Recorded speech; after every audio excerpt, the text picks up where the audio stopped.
Ata pe Stacy tau hoko pe me he vahe whanua e wā ki he vahe whanua haapai. Teu mai a haapai ke nau whika ua i he whiawhini. Pai he tua koa haapai tau hoko atu ki he vahe whanua vavau. Fo i tolu ko ia, teu mai rewa ia ka tau hoko atu. Maloa pito.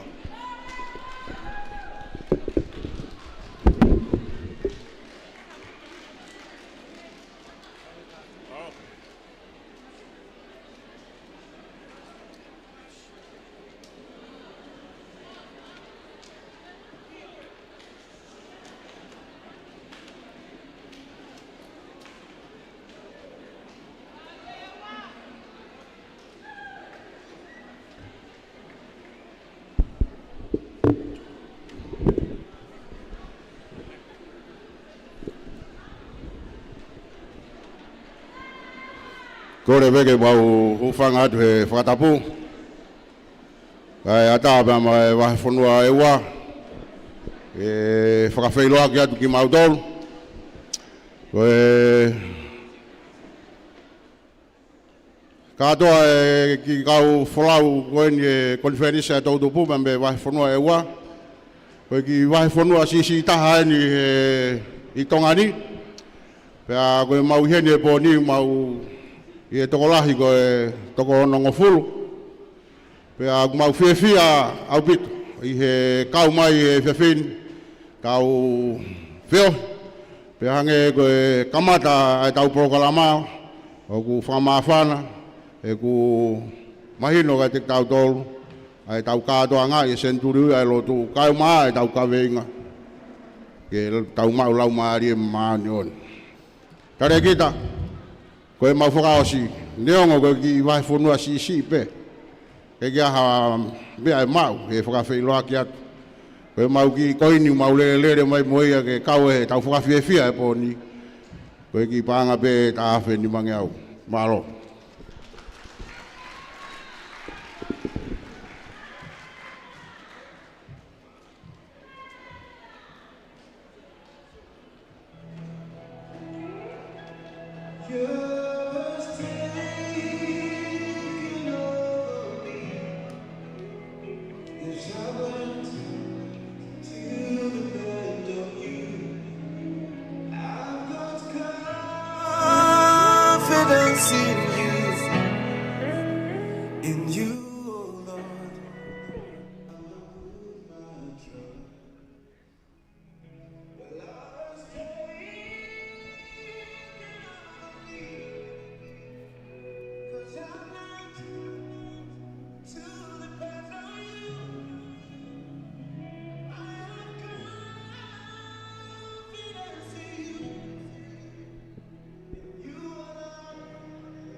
Marie vai whanua e ua. Mo fua pepe mo e whakapare. Mo fua pepe mo e whakapare.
Marie ewa.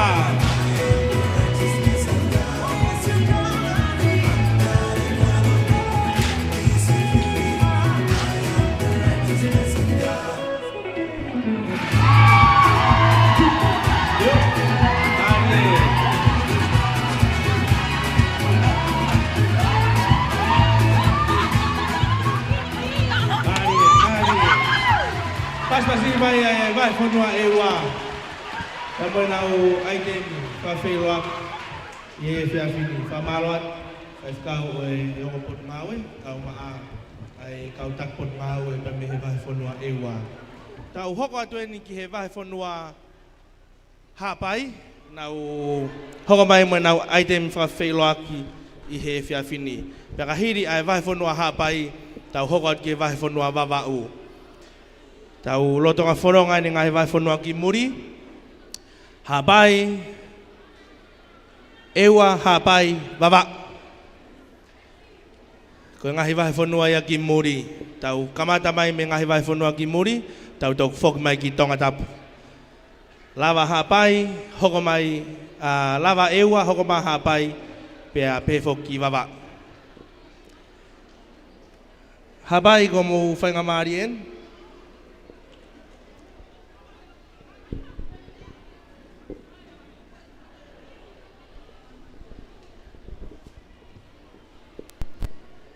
Tapu he whio e toa mafi tau rototonga. Ka kou whamore atu ke uhufanga atu pe mua he ngai tala whakatapu ko a whaki, kai tuku mua e whainga maari e koeni ma e vai whanua hapai.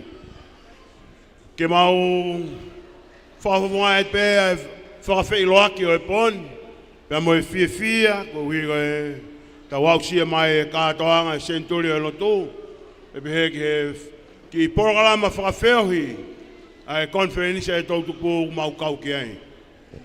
O mau I hen pe mo ki whanau me vai whanua hapai. Mo mea I pe e whaingata o hoko I he whewholau aki. Ko e konga lahi o e mau tautupu tika ke nau si ilawa mai me hapai ko hui ko mea whanonga. Ui ai e konga wawau na e whakahifo ato tuku I hapai. Nau ke inofo pe ai tika ke nau lawa mai. Ka ko nau tolu koe na e mua mai, o mau tolu pente mau whakakato ate ki whatongia koe ni o e whiawhini. Koe hape mea te mau alalawa ke whai whakakato e whiohi o e poni, mau whiawhia ke kau ki he konferenisia e tautupu I he pō koe ni. Koe mau whalahi atu tale kita, kau maa mau tolu ko tonga pe, me ngahi vai whanua, kau whai whikau, Ka mai talabo mo e fine mui. Kau whata he Polokalama e poni. Ko whanau pe kuia e me ai tolu. O kuia e Polokalama Fakafiefia. O kuia e mo e Polokalama Foaki. Pe kuia e mo e o kuia ke kuia lava whakawhai ke he ngahi Polokalama ko whai. He foi Polokalama pe taha o whai. Ka ke te mau whenga pe ke whakakato. O hange koe whakamo e poni. Koe ko kore ke he whanau. E nau whai pe mua ki whai wa whakapasifiki. Ke whai aki pe ai whakawheohi o e poni. Neongo ai ngahi whaingataa o e whewhanonga aki e wā wholau. Te kai ke nau si ka kato mai. Malo. Malo abito whewhikau. Ko kora ki tau whakapaspas. Tai tari ai vai whanua hapai. Kai kimu aia, ka takai whakahoko atu ai taolunga ko ia. Ai vai whanua e wā. Nei whiunga mo panga e taha whe ni mangi au. Paspasi mai ai taolunga ko ia vai whanua e wā. Malo.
Marie Hawaii.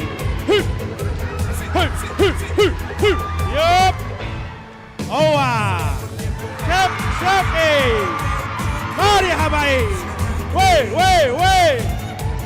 Yup. Marie Hawaii.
Marie.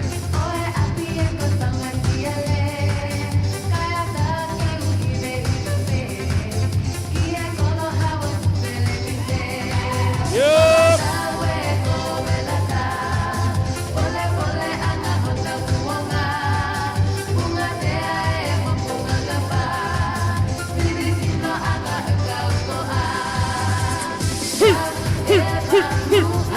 Yup, mari habai. Halo mga pare.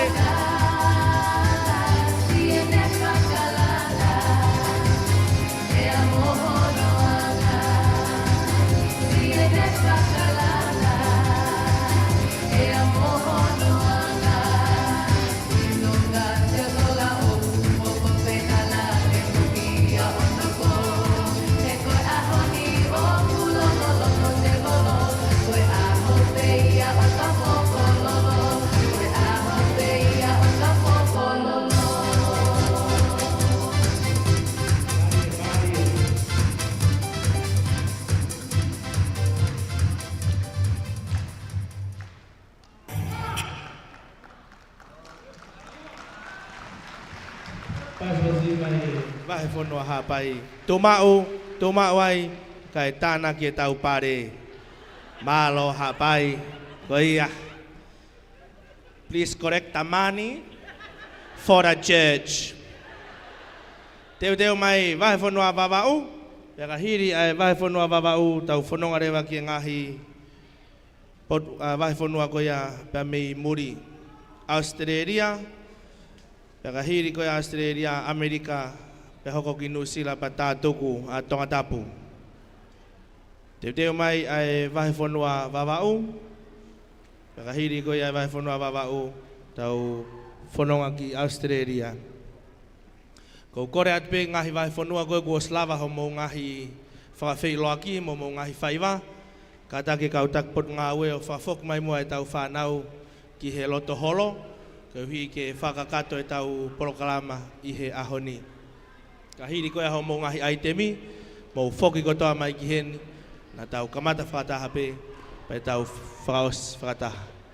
Kai whainga maari e koe ni tau taitari ai wahe whonua wawau, ko kore at ke mo whakapaspas, taitari wawau lahi.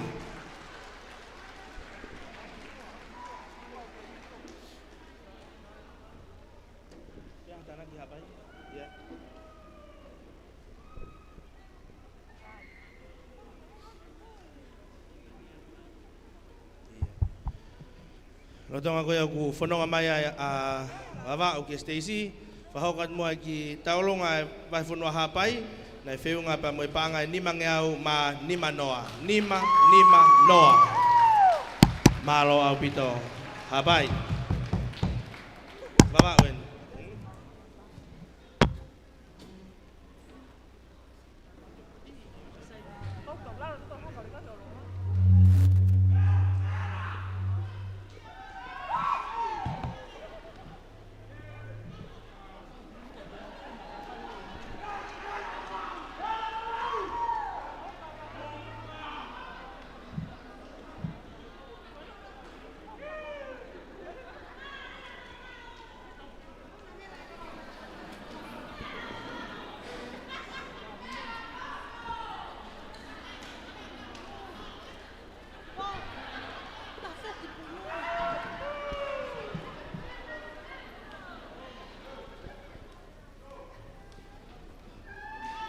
Fakafe'Iloaki Ngaahi, pag mau kole ke mau fa malu atu, e ngai tala fatap ko oso no afaki, kata pa mo tau tupo vavaulahi, ke mau whakahoko atu haki tau olunga, e kato anga Fakafe'Iloaki tau tupu. Mau tangutu pe e mau nofoanga ane nai, pe ko mau sio ki e lahi e ngai whakamanatu. Whakamanatu e hake e lotu, whakamanatu e toa e ofa. Kai tuku mua ki vavaulahi, ke mau whamanatu atu hono tuku e whanua ki langi. Iyo, tau tupu o tonga. Mo wala mai ke tau piki hama, mo vai melenga. Kai malawa ke tau veteangi ho tau ngai haisia. Ka mau mea mai ki ai. Koe mau tau olunga, o whiunga mo paanga e tahafe ni mange au. Kai tuku pēr ke mau whahoko ate mau ki tau o lunga. Ka mau mea mai ki ai.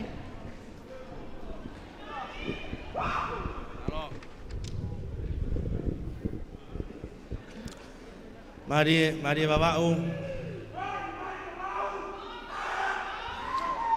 Whamanata te pēu ngofua e whakapare.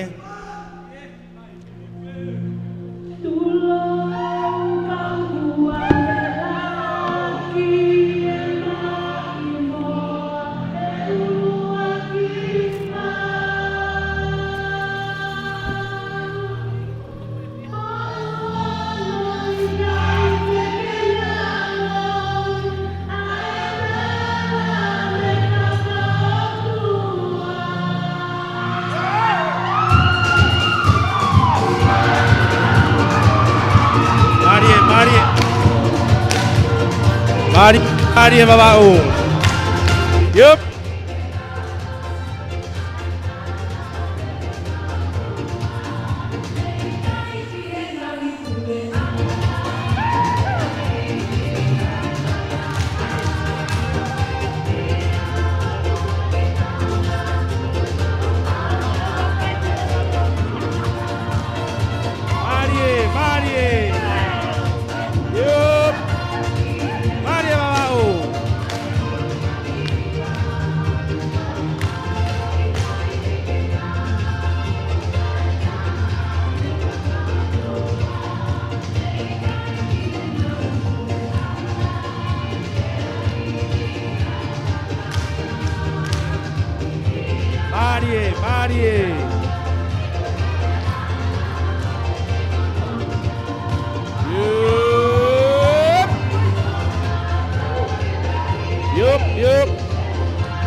Whamalo at motu mau, tō mai tau pare, ko whamalo atu. Kata tuku pe pare koe kau muri, kau kia kau papalang mo kau siai nau kau mo whaiwa, tuku pe nau ki pare. Whamalo lahi atu, whaifkau ngor ngā ue me pefo ke vai whanua wawau. Fakafe'Iloaki au pito, toi lava mai vai whanua wawau hea hon, tau toi kau whataha tau koen, iai pe ngahi fofonga, o kui kai ke fo'o ia ki he konfenis ai tau tupu, koe kau mate aki ri oa ia ai konfenis ai tau tupu. Nau asmai pe he tau kotoa pe. Next year, o te mautoi asmai, kai asma whanau fo'o. Whawhetai ki eki, tau hoko atuen ki he vai whanua Australia.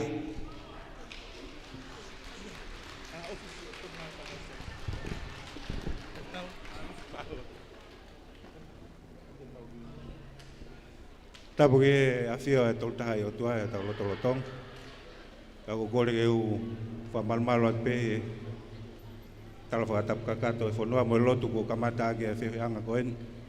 Ka tā mo ki whainga maari koen ni ke whakahoko atu e ki Fakafe'Iloaki koe e mai whanua Australia. Pate mo whatonga ngai mai umau te unga uri. O kuea ki po uri ukto e vai whanua.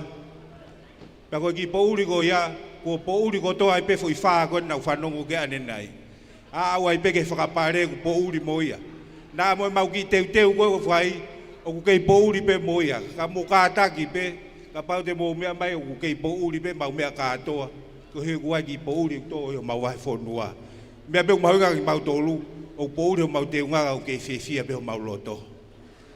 Ke tau kau whakataha i he whamanatu ko ia e uangea o e lotu. Malo. Mahalo au pito, whamalo at ki he vai whanua Australia.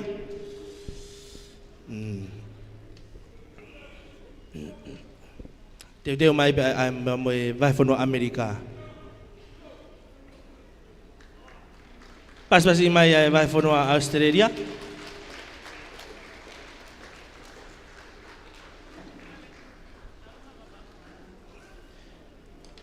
Ki mua koe pēr hoko atu e taulunga, whakahoko atu mua e taulunga koe ia e wahi whanua wawau, whiunga mui panga e taha, whi ono nge au mā ua nima. Taha, ono, ua, nima. Mālo wawau.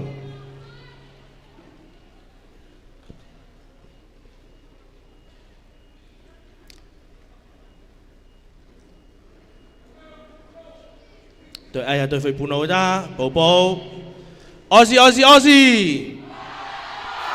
Koi ia, DJ, tā e whasi kau kankaru.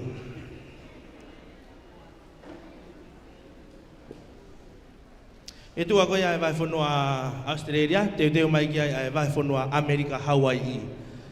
Pea hoko mai ki he vai whanua New Zealand, pea tā tukure vai whanua Tongatapu.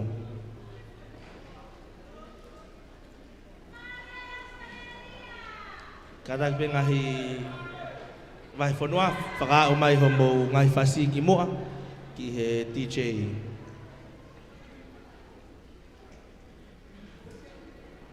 Malawa pe DJ ke tā mai pe a whainga whas. Ko tui pe aku tonu pe ai whakahaka e lawa pe hu ka whainga whas. Pe koe play fair blue, alu tonu pe whasi ia mo e whakahaka Australia.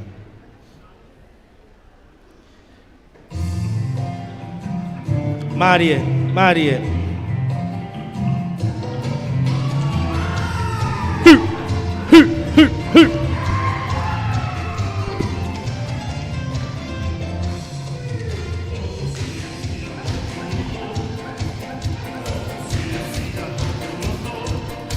Marie, Marie Australia.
Tumau kay tanang kita pare, modok lama hi forever. Tumau.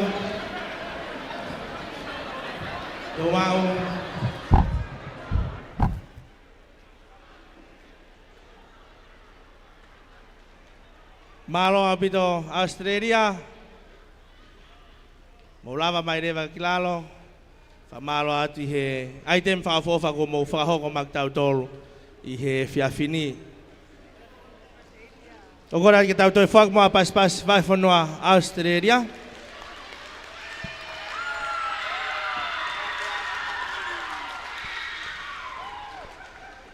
Hange beg mo me ai ko fa na to tu pen o vai for no. Mo me ai pe ai no fogo ya I he continente na lava mai pa me ngai state ke ke. Na fenga pe ke na frata mai na fononga frata mai Ki tongatap, bagay ko hameasi, na fei lau ihon na taimi, na lava mai kita kau fataha. Fenga mari ko ni tau hoko atuai ki he vahe fonua Amerika. Vahe fonua Amerika? America, United States of America. Vahe fonua Amerika? The Kingdom of Donald Trump. Kona utoluia. Ihe ahon. Ako ne hau pe foka Donald Trump og tau ki expect og ki lahi tola ko Trump og hau moya. Pero eu tau fia hawa Amerika he ahoni. Foka pas taitaria vai fonua Amerika Hawaii. Malo.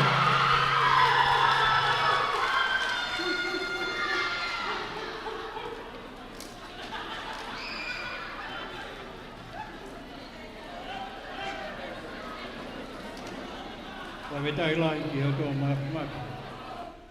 Wala lau e pepini. Mau to e lava mai ke mau kau fata pe mo tolu Fakato Polokalama pon. Kamone pe ai MC na ngari ko mau talangata ke tu ni o mai. Ka ku ilo e mau no fo ba mama o Alaska ke pore. E to mai mo fa ngomari ko mau to mai. Ka pau ngari ko mau ai hapoi ai te me ua poni ka tu ke faia ke Fakafe'Iloaki ke mo Fakafe'Iloaki ko tau fai e poni ko e ki me ofa pe me he tu po Amerikan ko panga ni mape tonga ia me ma o mo tolu ke Fakahonga ai poni pe mo no koloa tala monu atu tale kita ka o mai ngai me pa o tupu ka koe ni ko maulawa mai ke mau fiefia e mau kau I he Polokalama e poni ko ia he ka ke to e whalolo e tukuange ki Alaska ke nau kamata ai whakameite pe he Amerika malo Abito vai fonua Amerika o mo whainga maari e ni lerei abito pe hape ngahi item ko mo teu whakakato ai rewa ia I he fiafini koe Tapuaki homo lava mai ki tau kau whakataha I he fiafini. Ko e tau olunga koe ai vai whanua Australia Nai feu ngai apa mo paanga e taha fe tolu ngau ua valu. Taha tolu ua valu. Pas pasi mai ai vai fono Australia. Malo apito Amerika.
Marie.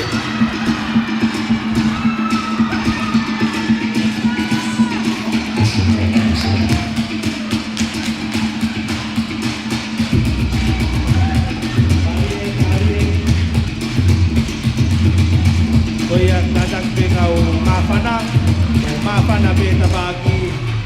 Doi kai pakakato tewe panau.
Oye, também. Ari.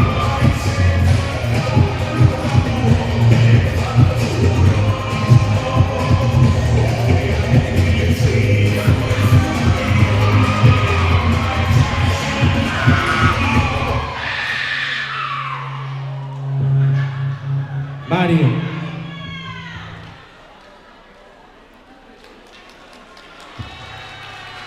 Pas masih main. Bah peluang Amerika. Si basamo.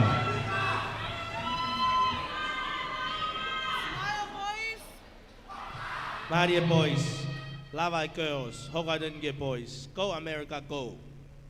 Go, go, go.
Pas pasi mai fono Amerika, kata betul mau, kai tanah mai tahu pade. Tahu kata ni mai fono New Zealand. Ya teu mai de ba mai fono tonga tapu, tado ko tahu Polokalama Fakafiefia. Ako famalo lahat ki mai fono Amerika, ai 5 kau o yang pot ngawe, ya pefo ke kau tak pot ngawe. Oi vai fono Amerika Hawaii.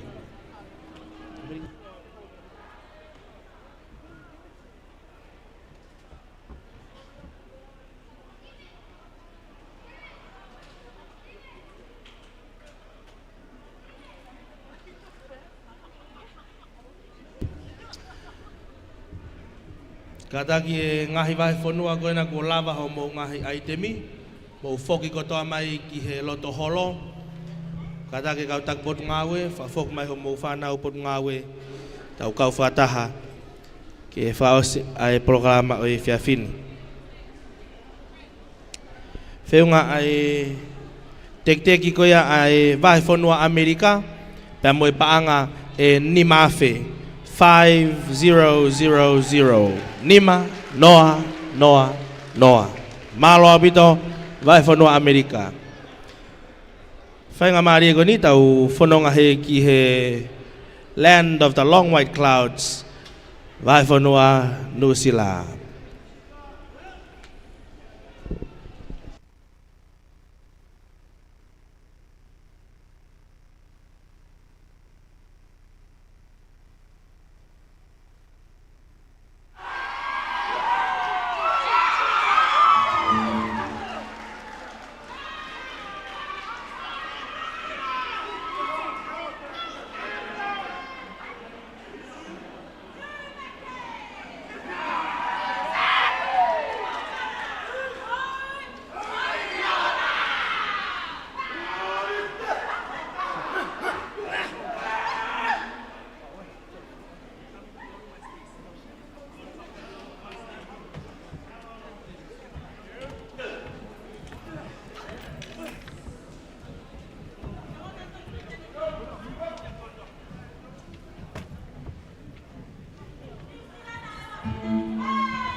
Fakafe'Iloaki Ngaahi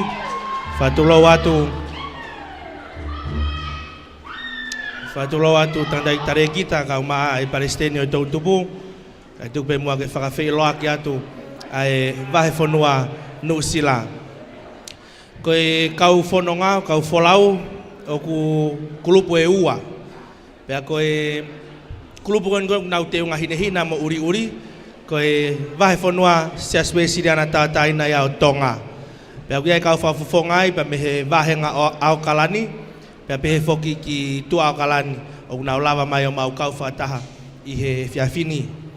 Ko ki nau tolu kou te ungalan pulu, i he funga Stacy, ko e wahe whanua sias metotisi ia. Aia ko e tau tupueni, pea mehe sias ko ia o Dunedin. Pea ko ia ko korat ke tau whakmoha pas mawahe, pea ma e tau tupu, pea mehe sias metotisi.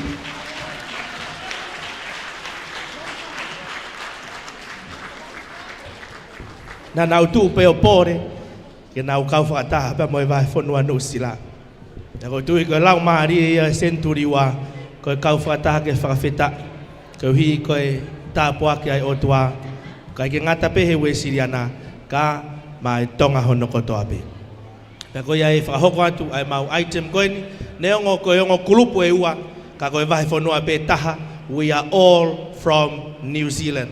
Pe ko ke toi lau ha mau kehe neongo ku kehe a hingoa ho mau ngahi siasi ka mau whawhunga ia vai whanua nusila i he whiawhini.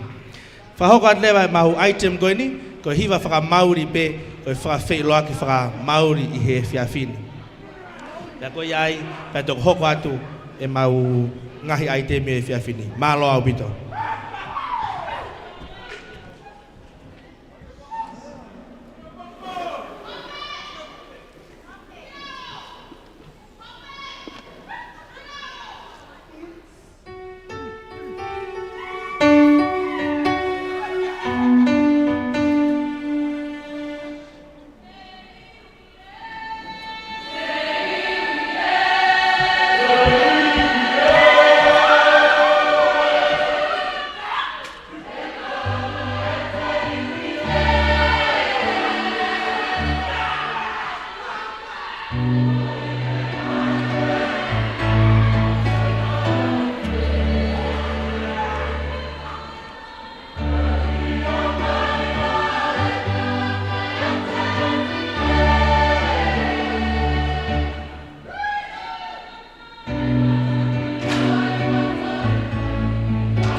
Pamuri-muri antara kita kai hokat mua e mau ki Fakafe'Iloaki ko lava Fakafe'Iloaki ko hokat lewa eni ki he Fakafiefia. Aia ko ki hiwa ko na nau whakahoko atu ko hiwa whakamauri ia Fakafe'Iloaki ko kau mauri pe ako hono uhi ngā tawanga pe manau maari e kene toki whakatonu rea atu he kua ngalo ia te au ai uhinga whakamauri o hiwa. Ka koe ne uhinga halo halo malo. Koe ai, te tau hoko atu, tau hoko atu toke whaiwa ko tau mahi noi, ai whaiwa whakatonga, ai ni koe ne whakahoko atu, a mo mea mai ki ai, malo.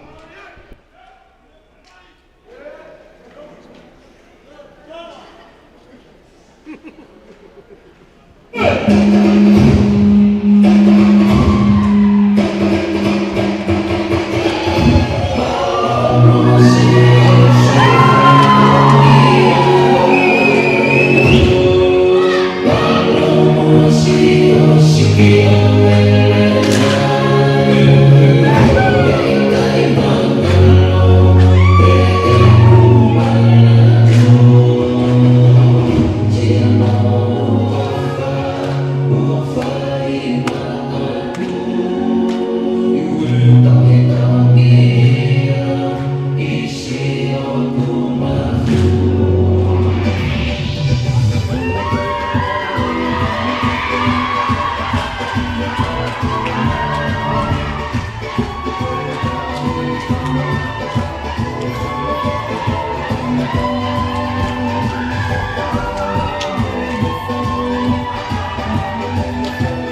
Kadang ka mo tumao Stacy ay fakakato at atong niya Gwen. Wala may Fakafe'Iloaki ba mo Fakafiefia fa sa gleba ay foaki. Pia koyai tanday tare kita maulere mai pepe mo fangi me afa Gwen ba me va fonua nu sila. Ko tuina mo whanongo pehe mau wholau mai, ko waka koe na mau hawai, ko e waka ma mawha taha ia he historia ha wholau I mamani. Na e tō ngātoa e uta koe olunga o aluhifo ki he ana koe o e waka, ko hui koe whulahi. Ka koe hui ngai na e ma mawhai, ko hui koe whanki mea ofa koe. Pea, koe ki foi sogoreti pe, ke top apua ke tau suka I he fiafi. Ka koe hui ngai na e ma mawhai, ko hui koe whanki mea ofa koe. Pea, koe ki foi sogoreti pe, ke top apua ke tau suka I he fiafi. Ko e whaka pen ki ngahi wahi whanua koe pia me I motu. Pia koe ia e tuku pe ki he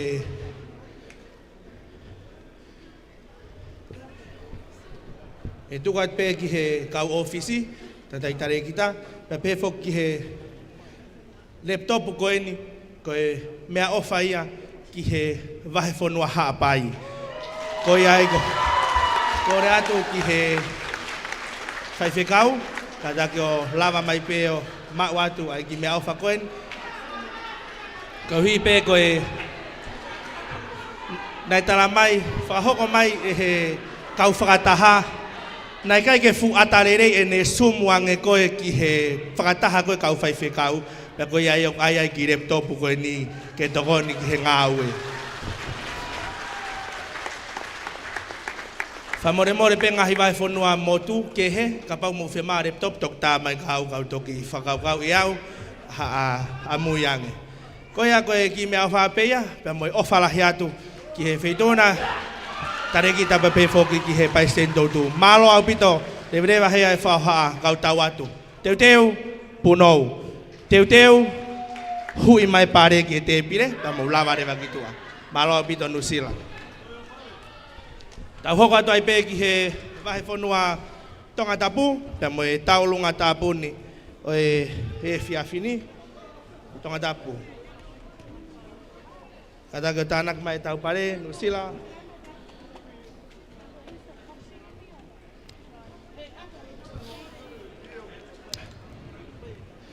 Kata ke pia mo e vai whanua nusila, mo takai hakai pe o lava mai pe ki whare ki hen, ke whakakato ai te miko ia tonga tapu. O te whaha nofo holo hitua, ko e whakao singa ni ai tau Polokalama o e fiafini. Ko e toi kore at pen ki kau takpot ngawe, mo tolu ko ia o ku ike itua ho mo whanau pot ngawe, kata ki o whafok mai nau tolu, ki whare, o ku toi pe tau ai te meta tonga tapu, pia ka kato rewa ai Polokalama o e fiafini. Malo awit, tonga tapu.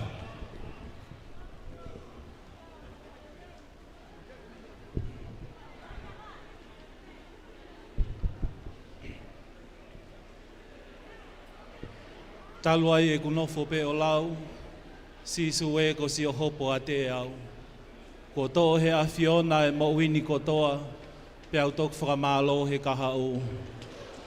Ko e fiefia ia mo e hau alofa ia, o toka I he loto mo e lau maalie, o e whanau tau tupu, whakatahataha o e wahe whanua tonga tapu, I he aho whakakoloa mo e aho whakafiefia Kuini, ka mataanga o e whiahianga Fakafe'Iloaki Ngaahi, o I konfenenise tau tupu, ka whakamanatua ko e senturiua e lotu, pe au peheni e mau lau lotoa, ai ofa e utua, whakataha mo e lau ai punake, losi e toa whaalile e te rea, ta e tau ki mau tolu ke whai ki ai hatokanga, ka nane ilo pehe wao hena, o ne whiri ki mau tolu ko hano o whaanga. Ko e pō ia Kuini, ko ki mau tolu ene o mau whakafofongai mai e tau tupu e wahi whanua tonga tapu, ka pau peo mou wakai mai, na iai hangahi fofonga I he ngahi tau ko mariu atu, ka unau tau e kau atu he tau Kuini, ke I kau pe he pue, mo I whakawheta ia e senturiua e lotu, mo I āna ua ange pe he ange mai e ngata he.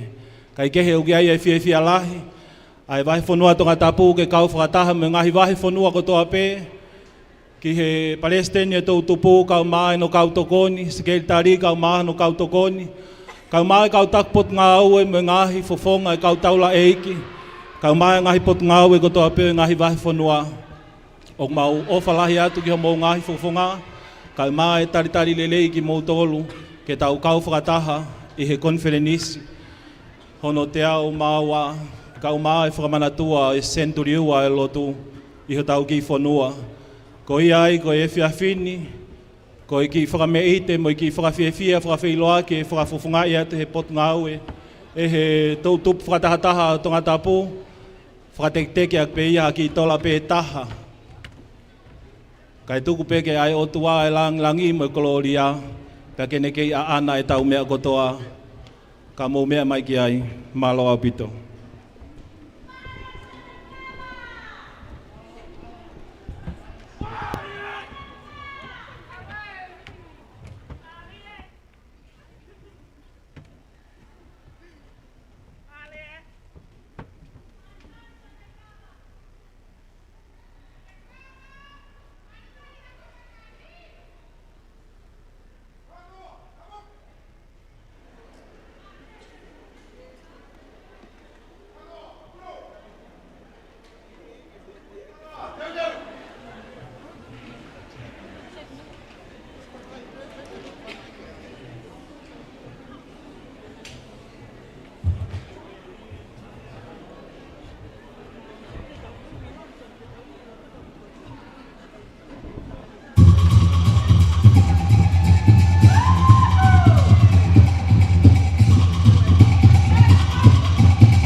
Fia foke whakahoko atu, o gai ai ni ihi me whungawaka o e sestonga tau ataina, me ngai whungawaka kehe, o kukau I he tau tupu koe ne atonga tapu.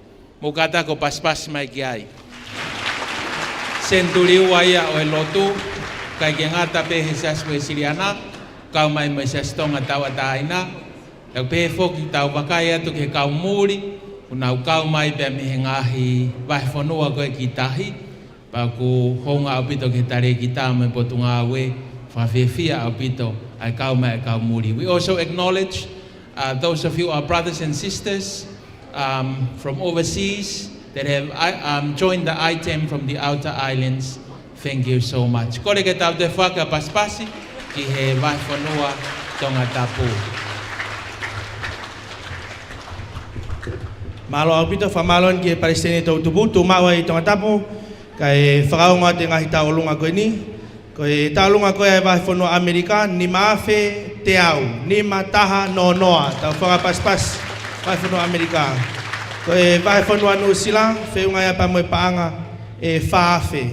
Tau whakapaspas wahi whanua New Zealand. Koe taolunga tāpuni, whiunga ia pa moe, aia koe wahi whanua tonga tapu, whiunga ia pa moe paanga e ni maafe. Tau whakapaspasi, O kora ke TJ on pe ki foi faseta tau tatu aki mo fa ma po pai pe tau olunga mo ngahi ofa malo.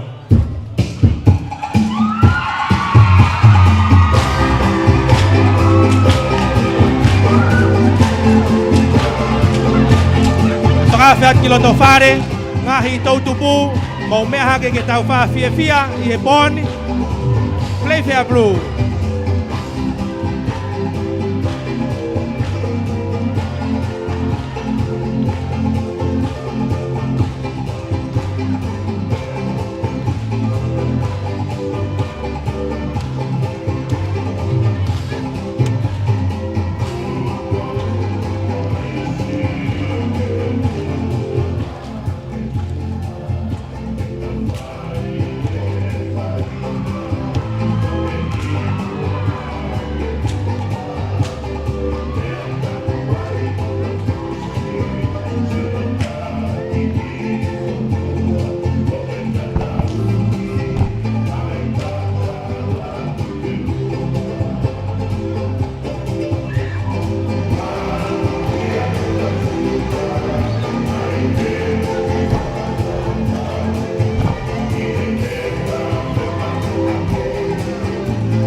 Tau whanonga mai mo ia, kau paresiteni katoa ngahi tokon paresiteni me ngahi vai whanua, mukata ko mea mai mo katoa mai ki mua ki heni paresiteni tongani katoa sekretari, mo tol kona o si whiri be ko he tau whakataha whakamui mui, mo kata ko mea mai kamawrakanga, mo mea mai ki mua kata ki Nusila, kuhena mo kamawrakanga, kadak magimuan. Amerika, kamawlakang Amerika. O babao, may begimuan ke paya papapau ibe tau kamawlakang ko ni na ke tau tupu pe. Australia, New Zealand, Hawaii, Ewa, Niua.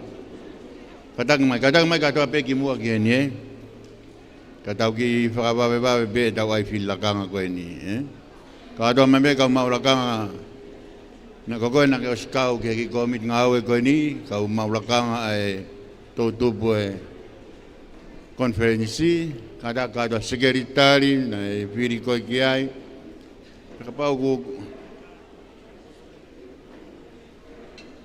ko tongatapu ben manusila mo ewa hapai babau kadak mai Australia ko haki kulupu pena ha o kau mai ha ka tam o guni hanga yo toka nga yo mo ki kulupu ha pe ko o si mau pe ko ki lakanga ko ya kadak mai ki tau baba pe ko os tau taimi pataha ni Aya ko tongata pueni mo baba hawapa yeni malo Amerika nakamai Australia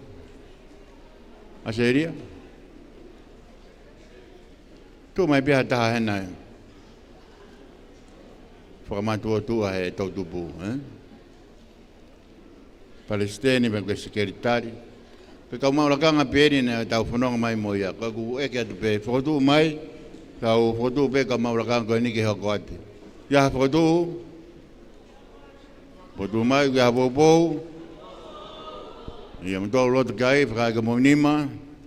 Ka mau lakanga ni ke tau hoko atu ak pe tau teu tau ka toanga ke tau fo, Kaya ko tonga ni ko tagda pa pe mo ingo.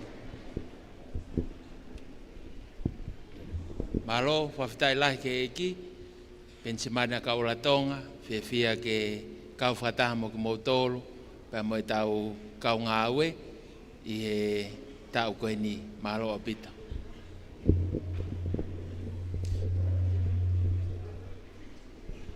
Malo o ingoa ko oriveti hori pe mi he vai fonua nusila. Malo apita. Fakafe'Iloaki ko hingoa ko Kolisi haunga me vai fonua tonga tapu. Malo. Malo pito ko hingoa ko Viena tiviniavi me he vai fonua ewa. Malo. Malo ko hingoa ko Ingrid Talanoa me vai fonua hapai. Malo. Ko hingoa ko Caroline nai me vai fonua Amerika.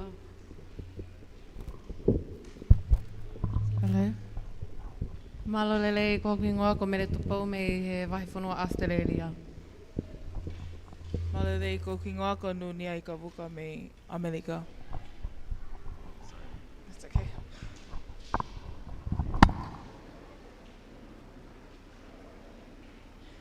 Katak pas kado mai ki tau ka mau laka. Ki he wa no ke wa no wa fitu ta fono ngat mana do. Tape ya ta he pakapiko e te hoka te tau tupu. Pea whiri mai pea whetongi, no mo ngai kurupu. Tau loto. Eike mau whakawheta ia tu e ne Palestini. Au tokan Palestini, ka skeritani. Kore me whatauangi. Ala mai hao tau kupma pawhia, paka tāpui. Pake whakaivia. Wamalumalu pake tataki ki nau tolu. Tau heo kuwhai ki ngai pati ngai talavou. Tau tupu e ngai vai whanua. Pai tokoni kau whai whikau ngai hong pati ngā we. Ngai whatungia katoa peke langhake. O pure anga I he tau tupu. Ai tāpe kina whai tokonia. Ke langi ia piho a whia. Ia Christ kuma whakamu ui. Amen. Korai peke e sketari koni e kau sketari. Ai haki pesi ai kau maulaka ngā. Ia peke pesi ai kau ngā we. Kau whai whikau. Ngai hong potu ngā we. Ko whainga fua lava o whakatutu e tau katoa ngā. Ki pesi e talanoa ai. Pe whai ki whetutake Zoom. Ko ia e whetutake kore ke ia be tau ofisa IT. Ia IT e tau kau maulaka ngā. Ka take o ayanga ki pesi ke mo lava peo whetutake ai. Mo whailonga ki ai ke mea ke whakalaka tau ngā we. Ko ia ka lawa ia tau Polokalama koe ni. Ko e hoko. O se whakahau te tau Polokalama ka pongponi, ka pongponi pe aku kau mai ki ai e ngahi whare ia o si wahe I tonga tapu. U ai tem ta tau pēkinu tau whanonga moia, ngahi reson ke hake lotu, ngahi action song, ka mai ngahi whaiwa. E koe te tau alu ke mala e koe a mamaloa pongponi. O se koe nio kui ai ki Sune ki mui he, ka maalo ki se tuata wahe whanua I he teu koe ia. Koia.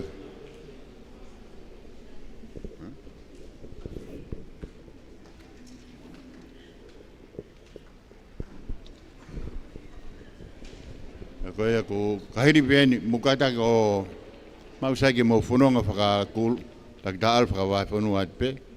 Tō atpe koe pick and go pe. Whanonga pe moia ko mo ngahi api pakapau ke pe pōtala noa pe nga maau osta taimi heni.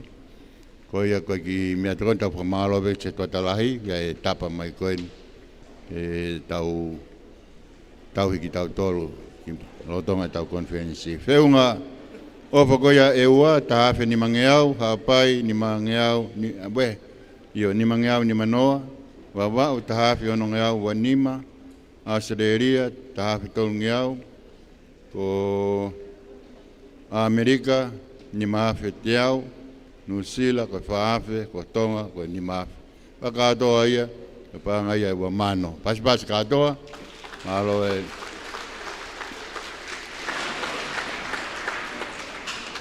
Me koe muhanga me ai, iai bea tau whakamu, tau koni ke whakalere e tau konferenisi, iai bea ngai whakamore te whito, pai kai ke tau ngāwe, tau whamalo lahi atu i he tau lawa e fia, lawa e tau whiohi, tau lawa e pē mo e lawa mafua, e tau ngai whatongia o e tau konferenisi. Koe pēa whakamalo lahi atu, ka whaipikau, ka take ngai puto tupu. Kore ke mau mea kātoa ki olunga, tau hiwa pē, vesi tuataha pē whānge au eno noa, koe tau lotu pē ia, tau toki whakaosi atu. Kau ke whamalo. Tau kau ke whaka.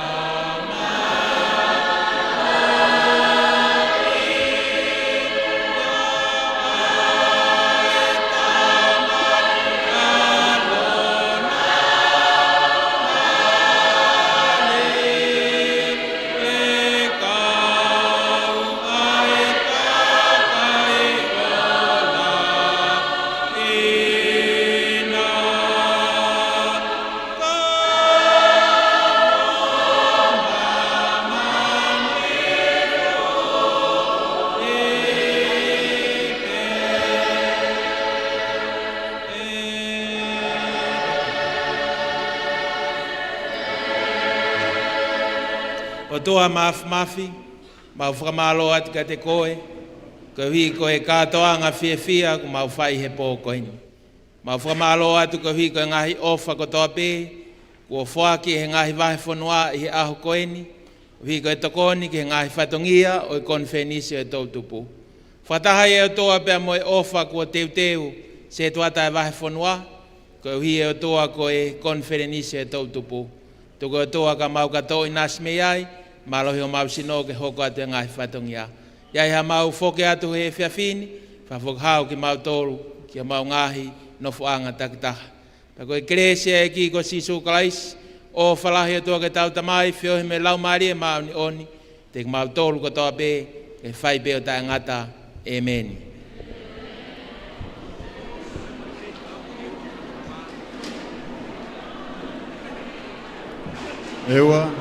Ewa kata ko ewa mo kata ko